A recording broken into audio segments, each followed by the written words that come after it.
Boa noite. Mais ao fogo da Flamengo TV, Felipe. Exato, o resultado negativo. Queria saber de você o que você enxerga, como pode ser em relação ao desempenho coletivo e individual.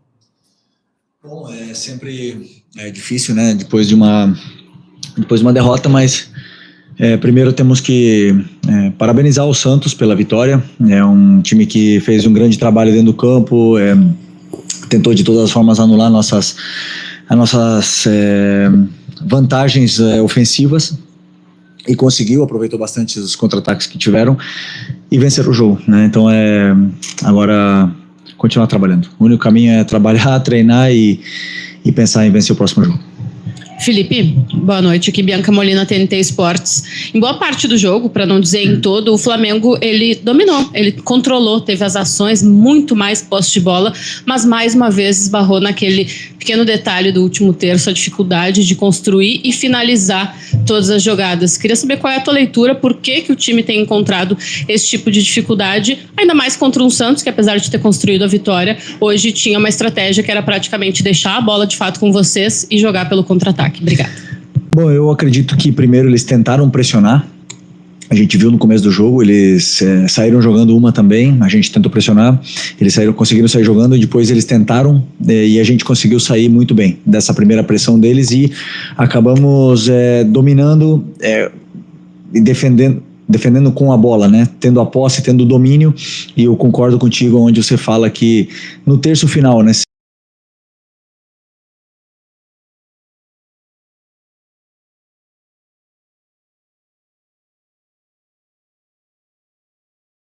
área ou até mesmo 1 contra 1 num time que estava tão bem defensivamente, né? Um time que está muito bem trabalhado pelo Kleber. E então eu tentei em algum momento do primeiro tempo já trocar o Luiz e o Bruno, fazer essa mudança, porque o Luiz pelo menos ele ia conseguir cruzar com a perna esquerda, mas mesmo assim o Santos estava bloqueando bastante nossos movimentos e nossos cruzamentos e as nossas entradas na área, e acabamos que criamos esse volume, mas não conseguimos converter isso em ocasiões, em chances de gol, né? Então, agora vamos analisar realmente o que podemos fazer de diferente para poder superar esse tipo de defesa. Felipe, aqui, Isabelle Costa do canal Gold.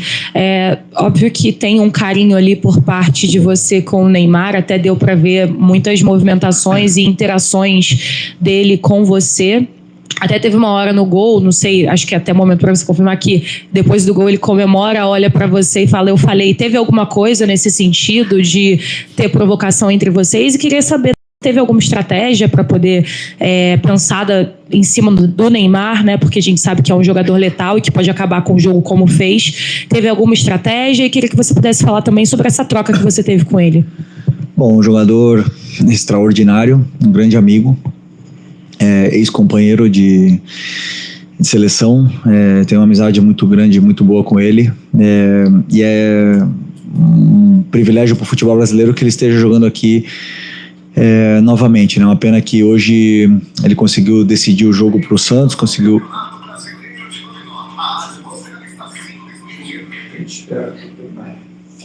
Ok. Ele conseguiu decidir o jogo para o Santos, um jogador que é determinante, um jogador que pega a bola e sempre faz alguma coisa, sempre faz uma jogada de perigo, de efeito, ou deixa algum companheiro na cara do gol.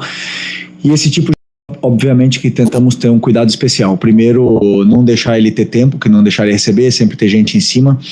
Mas ele, claro, é um jogador tão determinante, ele tira sempre o marcador que vem perto, ele tem uma visão de jogo muito boa e acaba sempre colocando o companheiro dele em vantagem, né? Mas na verdade o Santos criou mais chances, não foi assim, se não foi com nossas saídas da bola, né? Mais em transição, contra-ataques, momentos que a gente estava confortável, que a gente tentava acelerar a jogada, acabava forçando um passe, errando no meio e acabamos sofrendo assim, né? E eu tentei corrigir isso no intervalo, tentei segurar um pouco mais o Varela, sempre, principalmente para isso, para tentar segurar essas investidas, que era a única forma que o Santos estava criando perigo na gente, mas infelizmente no erro nosso eles conseguiram fazer o gol. Isso é futebol. Continuar insistindo em que nosso time tem que tentar se proteger bem desses contra-ataques, porque quando a gente tem muito tempo a bola, é a forma que o adversário tem de nos machucar. Boa noite, Felipe. Tudo bem? Cidão Marinho da Litoral News. Hoje você colocou o Wallace no segundo tempo. Queria te perguntar se na estratégia com o Wallace era a minutagem que você já esperava, se daria para dar um pouco mais de tempo para o jogador, e que explicasse também o motivo de não utilizar o Matheus Gonçalves dentro do gramado. É um jogador que tinha um negócio com o Cruzeiro, mesmo disse, vai ficar no Flamengo, disse que vai batalhar para ganhar o espaço dele, mas que obviamente quer jogar. Ele tem treinado bem? Qual o motivo de não ganhar a oportunidade? Obrigado. Bom, primeiro o Wallace é o jogador que tem entrado muito bem, tem correspondido sempre que a gente precisou em inúmeras e diversas posições dentro do campo. Um jogador que tem gol, tem assistências, luta pela equipe, então sempre contamos com ele. Hoje eu pensei em colocar nesse momento porque era o que o jogo estava pedindo. Eu não calculei antes do jogo o tempo que ele ia jogar, senão o que estava pedindo o jogo. E o Matheus era uma opção de banco. No momento que a gente tomou o gol, eu só tinha mais uma troca e optei por colocar o Juninho para ter 2 atacantes dentro da área, porque a gente ia chegar com certeza mais por fora, porque o Santos ia se fechar muito por dentro, né? Então esse foi o pensamento. O Matheus, né, como eu já também falei na outra entrevista, muito nobre da parte dele, de ele querer jogar. Essa semana ele treinou quase toda semana com o Sub-20, é um menino que sempre treinou bem, sempre treina bem, e agora com essa sequência de jogos, com certeza ele vai ter oportunidades para poder demonstrar e falar no campo. Felipe, tudo bem? Boa noite. Gabriel Orfa, canal Paparazzo Rubro-Negro.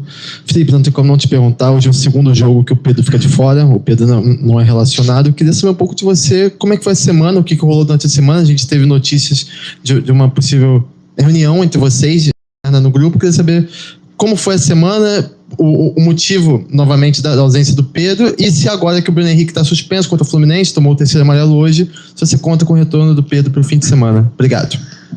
Bom, o assunto do Pedro é um assunto já encerrado, um assunto que eu já falei tudo que tinha que falar na coletiva, ele também já se posicionou, é um assunto encerrado. Agora só a única coisa que nos resta é trabalhar os dois e poder ajudar o Flamengo.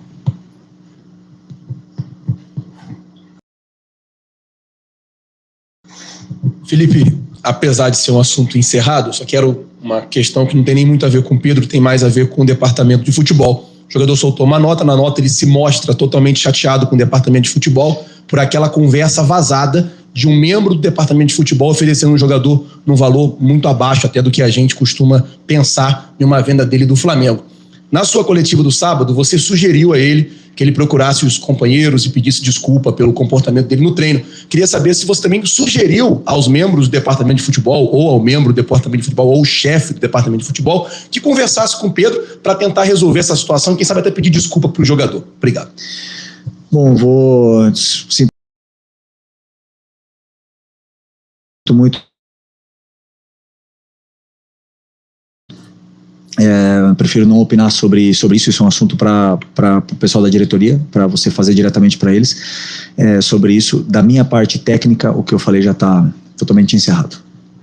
Felipe, aqui, tudo bem? Eu queria falar um pouquinho sobre essa sequência agora do Campeonato Brasileiro, olhando um pouco para frente. Essa é só a segunda derrota em 13 jogos, enfim, é um campeonato muito longo, e sempre em entrevista coletiva os treinadores falam, né, da importância de vencer em casa, às vezes acabou sendo uma derrota, mas queria que você falasse um pouco sobre essa sequência, porque agora o Flamengo tem a liderança ameaçada, né? O Cruzeiro joga amanhã, enfim. Queria saber se você fica ali olhando a tabela, fica fazendo conta, tem clássico com o Fluminense, que é o próximo jogo, você como treinador fica observando muito isso, fica se prendendo a isso, ou deixa rolar e não olha tanto para a tabela? Não, olhamos os resultados que acontecem. Por exemplo, hoje já tem outros jogos, olhamos os outros resultados e vemos como estamos, mas a única coisa que está ao nosso alcance é fazer a nossa parte, né? Então hoje infelizmente não fizemos a nossa parte. É um daqueles jogos onde o adversário conseguiu vencer na sua casa, um jogo que daqueles, infelizmente, né, achávamos que poderíamos conquistar pontos aqui dentro, mas sempre é muito difícil jogar aqui na Vila, num time tão bem treinado e com um jogador tão determinante como o Neymar. Então, esses jogos se entende com que não normal, mas que pode acontecer de você perder algum ponto. Mas o campeonato é muito longo, como você falou, nós temos que rapidamente reerguer e levantar o ânimo, que temos um clássico domingo, um adversário que também vem muito motivado, né, do grande mundial que fez, e nunca é fácil jogar contra o Fluminense. Felipe, boa noite. Guilherme Lesnock do Lance. Eu queria que você falasse um pouquinho mais sobre o Neymar. Ele fazia tempo que ele não jogava mais de 80 minutos. Hoje ele jogou quase o tempo inteiro.